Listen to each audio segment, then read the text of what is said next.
What's up mga ka-Wildy Boy? Share ko lang hindi pala matutuloy yung deployment ng mga skilled butchers bound to Better Beef Cargill Meat Solutions sa kadahilan ng may strike mga kabayan. What's my name? Wildy boy. What's my name? Wildy boy. What's my name? Wildy boy. Let's go! What's up mga kababayan? Ako nga pala si Wildy na kagaya mo noon na nangarap. Pero dahil sa pagsusumikap, pakinaapot ang matagal lang hinahanap.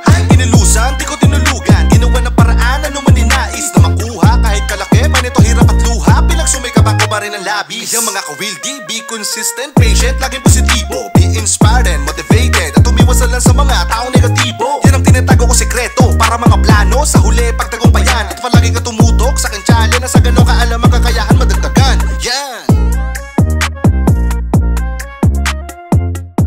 Kumusta mga ka-Wildy Boy? Isang pinagpalang araw sa inyo lahat din sa Pilipinas. And sa lahat ng mga kababayan kong OFW, mabuhay po kayong lahat. So kahapon meron ako na-receive na email from Union. Kasi once member ka ng Union mga ka-Wildy Boy, magkakaroon kayo ng mga emails kung may mga kaganapan sa iba't ibang mga locations na hawak nila. So kahapon lang ay napag-alaman ko na magkakaroon nga ng strike. And kanina, nag-message sa akin ng isang selected applicants na supposed to be meron silang flight schedule this May 29 papunta sa Better Beef Cargill Meat Solutions in Ontario. And sinabihan na rin siya ng agency na uwi muna siya ng province kasi nga hihintayin muna nila na masettle yung problema. Ang masasabi ko lang dyan mga kabayan na hindi na rin bago yung ganitong mga pangyayari kasi nga dito sa amin sa Cargill in Alberta nagkaroon din ng strike mga ka-Wildy Boy at na-vlog ko pa nga yan. Ang pinakamainam lang talaga na gawin dyan ay magkaisa ang mga manggagawa at ang union mga ka-Wildy Boy. Kasi wala namang magtutulungan Sila kasi yung nagpapahatid ng mga hinanaing, sila yung nag-a-address kung anumang concerns ang gusto nyong iparating sa management and then kinakailangan mag-meet sila sa gitna. Meron tinatawag na bargaining agreement mga ka-Wildy Boy. It's either sa salary ba yung concern mo, kung ano bang mga gusto mong i-implement.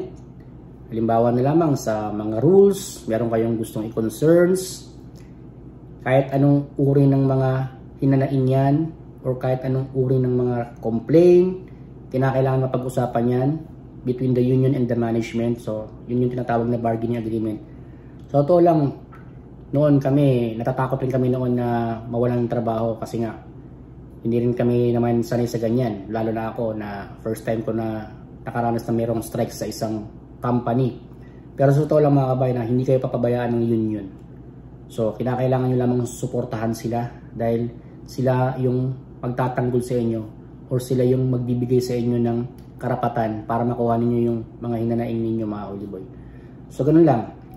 And sa mga manggagawa dyan sa Better Beef Cargill Meat Solutions, kinakailangan nyo lamang maging matatag. Naniniwala ako na masisettle nyo yung problema nyo dyan sa Better Beef Cargill Meat Solutions in Ontario, Canada.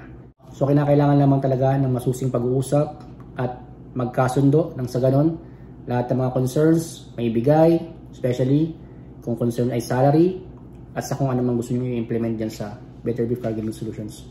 Sa mga selected applicants na na-cancel yung flight, hintayin nyo lang yung advice ni Magsaysay Global kung kailan ulit ang inyong flight schedule bound to Better Beef Cargill Meat Solutions. So yun, huwag kayong matakot mga ka-Wildy Boy kung may mga napabalitaan kayong ganito na may mga strike, baka hindi na matuloy yung application ninyo.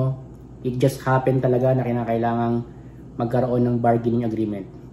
So dapat magkaroon ng pag-uusap kung ano man yung mga problema, kung ano man yung mga concerns, hinanaing. Nang sa ganon, magkaroon sila ng tinatawag na pagkakasundo. So ganun lang mga ka-Wildy Boy. Kagaya dito sa amin, na pagkasunduan na dagdagan yung sahod at kung ano pang mga concerns ang i-address ng mga union representatives. Siyempre galing rin yan sa mga manggagawa. At nang pinarating namin sa mga union representatives, yun din yung kinonsern nila sa management. So lahat naman ay nasettle. So yun mga ka-Wildy Boy, nangyari rin yan sa iba't ibang mga meat plants like yung JBS, and again, nasettle na rin nila yung problema. At naniniwala ako na ganun rin ang mangyayari dyan sa Guelph, Ontario. Magkakaroon ng kaayusan at siyempre magtutuloy-tuloy ang trabaho ninyo. At siyempre, everybody happy mga ka-Wildy Boy. So yun lang. Sa mga nagtatanong pala regarding kailan ba ang susunod na employers interview dyan sa Pilipinas, ito lang masabi ko sa inyo mga ka-Wildy Boy stay put muna kayo. As long as kayo naman ay currently employed, at inuunti-unti nyo nang i-provide yung mga documents, may passport na kayo. Of course, dapat naka-intact yung COE nyo sa employer ninyo. meron kayong video presentation, i-review kayo along the way sa IELTS, and then dapat nire-review nyo rin yung mga possible answers sa employer's interview or in initial interview. Stay healthy along the way at stay out of trouble kayo para wala kayong criminal records. Ganun lang mga kabayan, na hopefully next year. Kasi nga ang priority ngayon mga kabayan ay ang deployment ng mga selected applicants from 2023 at yung mga natitira pa from 2022 selected applicants mga kabayan. So ganun lang, kinakailangan nyo lang magpatuloy sa trabaho at kinakailangan nyo lang magtiwala sa proseso. Ingat palagi mga ka-Wildy Boy. And syempre kung sakasakali nagustuhan nyo yung video na ito, don't forget to give a thumbs up. At kung bago ka pa lang sa akin channel, huwag kalimutan mag-subscribe and click mo notification bell para lagi kang updated sa mga bagong job opportunities, Boy FW, Boy Butcher na aking na-upload. Meron kayong katanungan nila pag nilang dyan sa ating comment section and pakishare na rin para makarating na rin sa iba natin mga kabayan. As always, consistency, patience, and positive mindset mga ka-Wildy Boy. Samahan nyo ng diligence, tiwala sa sarili sa may kapal at sa proseso. Ingat palagi. See you in my next video. Bye-bye.